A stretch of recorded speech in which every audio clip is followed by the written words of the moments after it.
I was talking about at the beginning, we kind of fear Satan.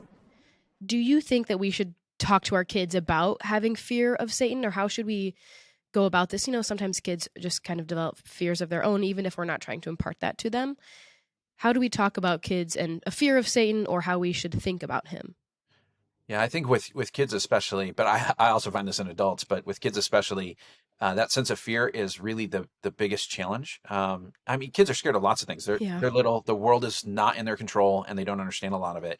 And when you Yeah. put, essentially what sounds like a big scary monster out there, and you say that they're real, that's pretty Hmm. overwhelming for kids. But what's interesting though is the Bible never tells us to fear Satan. In Mm. fact, the Bible tells us again and again, do not be afraid, do not be afraid, do not be afraid. Hmm. And the reason for that is not because Satan is not powerful or bad or whatever, um, but it's because Jesus has already defeated Satan. So the reason we're not Yeah. afraid is because the one who is completely, on our side, who's for us, has already conquered Satan, and so we don't have anything to Hmm. fear. Satan is no longer some big, bad, unstoppable force. He's a defeated Mm. enemy, and he's throwing tantrums. So it could cause problems, but it's not something ultimately to be afraid of.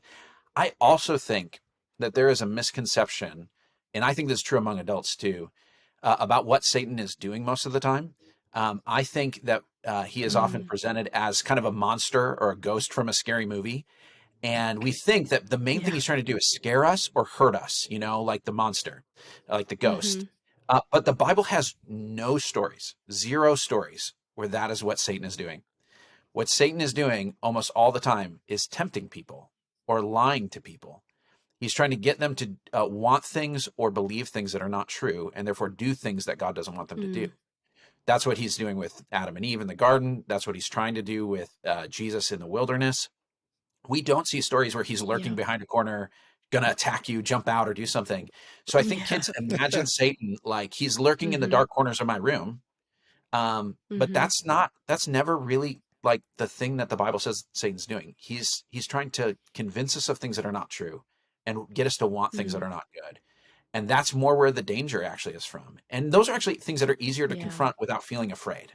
That's good. Yeah, so along those same lines, why do you think, in your opinion, why do we oftentimes blame Satan for our Everything. sin or our wrongdoings? Because I'm sure What, you've heard everything? that a lot, right? Like, oh well, Yeah. Satan made me do it, Yeah. and Yeah. sometimes that's like kind of like playful language, but I think sometimes people are like somewhat serious, right? In that there's like this spiritual being like making them like Mm. do something Yeah. sinful.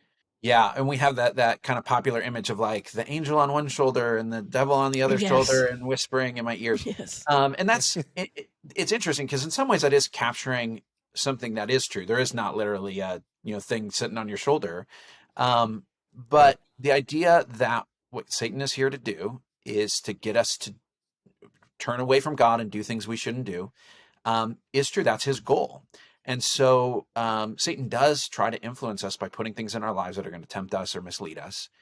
Um, but at the same time, the Bible is always really clear. Our decisions, our choices to sin or not sin are on us. And so while there Mm. may be pressure, there may be temptation, we can never offload responsibility. Like in the Garden Mm. of Eden, this is actually what happens, right? Like God says, Adam, what'd you Mhm. do? And Adam says, well, Eve tempted me. He says, Eve, what did you do? Eve says, well, the serpent tempted me. And the reality is Mm. all three of them are in trouble, and all three of them are responsible for their Right. choices.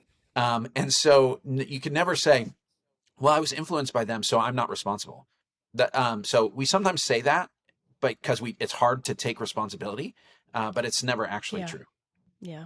And I think we also have to, we talk about sin in multiple different ways. There's like our own sin nature causes us to sin. It's not just always influence from Satan or things from the outside, but we also have our own sin nature and sin of the world. And we have Satan. Like there's multiple ways that we can be tempted and to be, to try to trip us up into sin. And so I think maybe just having like a better grasp of like our own sin nature too, and not, yeah, like you said, like we need to take responsibility for our own actions, which is hard. It's It not sure fun. is. And kids learn really early on to not take responsibility. Oh, yeah. Yeah, exactly.